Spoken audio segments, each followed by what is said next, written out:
गिबियावनो आं साबायखर बावबाय दिनै गोबां साननिफ्रायनो आं बे मोनसे हाबाफारिखौ सानना दङमोन ओमफ्राय नैबे समाव आं खाबु मोनबाय दे बिसोरा मोनसे रमजान मास सोलिगासिनो दङ बेयाव बिथांमोननो जिहेतु माने मोनाबिलियाव इफ्तार माने खालामो बे समाव माने एसे जानाय लोंनायनि थाखाय आङो आपेल बैग्रि फिथाइ बिदि आरो खेजुर तेजुर बिदि लानानै आरो लोगोसे बे आटा बानायनानै फिथा जायो नालाय बेखौ लानानै थाव साव बिदि होनाय जादों आरो दाथ' जिहेतु माने गोलोम बोथोर सफैबाय बेयाव माने जितु दुखिया मानसिफोरा माने गोरिब मानसिफोरा जेनेबा नों हमना ला उन्दुनायफोराव थाम्फै अरजायो मा अरजायो बेनि थाखाय मुस्रि गांसे होफानाय जादों आं बेखिनिखौनो बिथांमोननो होनानै माने एसे जाहाथे जोंखौ माने एसे गसाइ इसोरा नायफिनो बेनि थाखाय बेखिनि हाबाफारिखौ लानाय जादों आरो बेखौ नोंथांनि फारसेनिफ्राय ना बबेबा आफादनिफ्राय नङा बिदि आफादनिफ्रायथ' जेबो बिदि माबा गैया खिन्थु आं इन्डिभिजुवेलि आं माने बेखौ गोसोखांनानै जाहाथे गोरिबफोरा एसे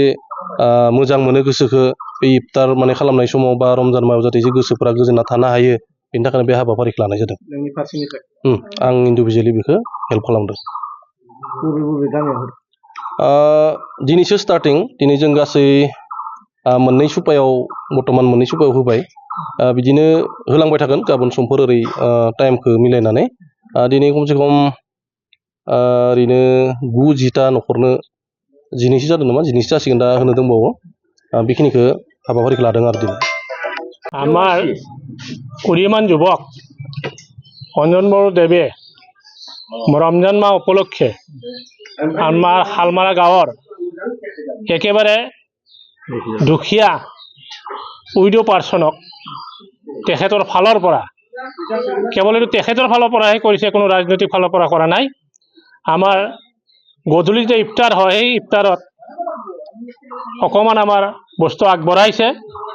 খেজুৰ আদি কৰি বিভিন্ন বস্তু যিখিনি লাগে প্ৰয়োজনীয় সামগ্ৰী তেখেতে আগবঢ়াইছে সেয়েহে মই ভাবোঁ উক্ত যুৱকজনৰ আমাৰ মহামদীয়ান ল মতে যিখিনি প্ৰদান কৰিছে আমাৰ মহামদ ল মতে আমি জানো 1 টকা দান কৰিলে 10 টকাৰ পুণ্য হয় ঠিক তেনেকৈ যিমানখিনি তেওঁ দান কৰিছে তেওঁৰ দুগুণ পুণ্য হওক আৰু তেওঁক ভগৱানে দীৰ্ঘায়ু কৰক সেইখিনি মই আমাৰ তৰফৰ পৰা আমি কামনা কৰিছোঁ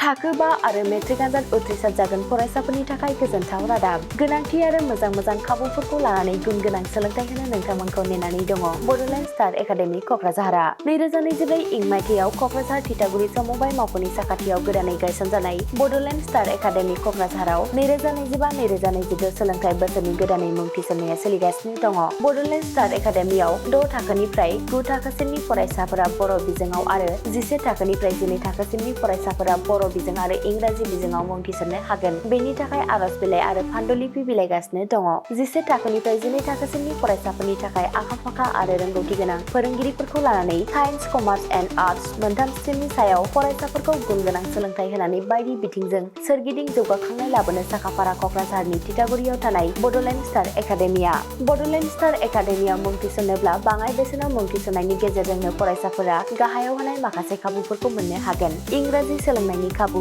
साखोन-सिखोन थाखो खथा बिजाब बाख्रि BPL थाखोनि फरायसा फरायसुलिफोरनि मुं थिसननायाव 20% मासुल रेहाय होनाय बेजों लोगोसेनो नोंथांमोनहा JEE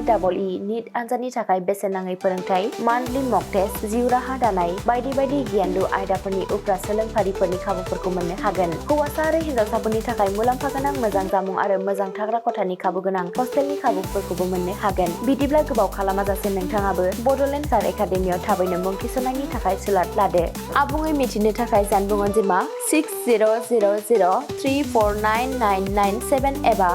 7638008149 एबा 6003494371 आव फोनांजाब खालामदो